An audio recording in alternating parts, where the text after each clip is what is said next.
Rajkot genesis હોસ્પિટલમાં 2 દિવસીય હર્નિયા એટલે કે સારણગાંઠ નિદાન અને સારવાર કેમ્પનું આયોજન કરવામાં આવ્યું છે. કેમ્પનો મુખ્ય હેતુ હર્નિયા અંગેની ગેરસમજો દૂર કરી લોકોને સમયસર સારવાર માટે જાગૃત કરવાનો છે. તબીબોના મત મુજબ શરૂઆતના સ્ટેજમાં ઓપરેશન કરાવવાથી પરિણામ વધુ સારું મળે છે અને ભવિષ્યની ગંભીર જટિલતાઓ અટકાવી શકાય છે. કેમ્પ દરમિયાન દર્દીઓને હર્નિયા વિશે સંપૂર્ણ માહિતી આપવામાં આવશે અને આધુનિક લેપ્રોસ્કોપી પદ્ધતિ દ્વારા ઓપરેશન તેમજ ઓછી કિંમતમાં તપાસની સુવિધા આપવામાં આવશે. મારું નામ ડૉક્ટર પ્રતાપસિંહ ડોડિયા છે. હું લેપ્રોસ્કોપિક સર્જન તરીકે જેનેસિસ હોસ્પિટલમાં વર્ક કરું છું.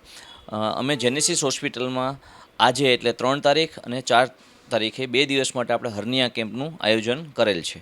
હર્નિયા કેમ્પનું આયોજન કરવા પાછળનો મેઇન હેતુ કે લોકોમાં હર્નિયા વિશેની જે અમુક ગેરસમજ છે એ દૂર થાય અને લોકો એનાથી જાગૃત થાય. જનરલી અત્યારે લોકો એવું વિચારતા હોય કે સારણગાંઠ છે સાહેબ, હજી શરૂઆતના સ્ટેજમાં છે, મને કોઈ તકલીફ નથી, તો ઓપરેશન શા માટે કરવું? તો અમે એ લોકોને એ સમજાવવા માગતા હોય કે કોઈ પણ રોગની સારવાર શરૂઆતમાં સ્ટેજમાં કરીએ તો એનું રિઝલ્ટ સારું આવતું હોય છે. અને સારણગાંઠ એવી વસ્તુ છે કે એમાં આગળ જતાં અમુક લોકોમાં કોમ્પ્લિકેશન થવાની શક્યતા રહેતી હોય છે. એટલે સમયસર ટ્રીટમેન્ટ કરવાથી આ બધા કોમ્પ્લિકેશનોનો આપણે અટકાવી શકીએ છીએ. અને અત્યારે સારણગાંઠ જે આપણે હર્નિયા કહીએ છીએ એમાં એના ઓપરેશનના વિવિધ પદ્ધતિથી થતા હોય છે, જેમાં લેપ્રોસ્કોપી કે જે દૂરબીનથી થતા ઓપરેશન એ એક આધુનિક પદ્ધતિથી છે, જેમાં લોકોને ઓપરેશન પછીનો દુખાવો ઓછો થાય છે અને રિકવરી ઝડપથી આવે છે અને એ લોકો એમની રૂટીન લાઈફમાં વહેલી તકે જોડાઈ શકે છે. બરાબર. સારણગાંઠ માટે ઓપરેશન શરૂઆતમાં સ્ટેજમાં કરાવવા પાછળનો મેઇન એક હેતુ એ પણ છે કે જેમ જેમ તમે જેટલું મોડું કરો એટલું સારણગાંઠની સાઇઝ વધે, એટલે ઓપરેશન પણ થોડું ડિફિકલ્ટ થતું જાય છે.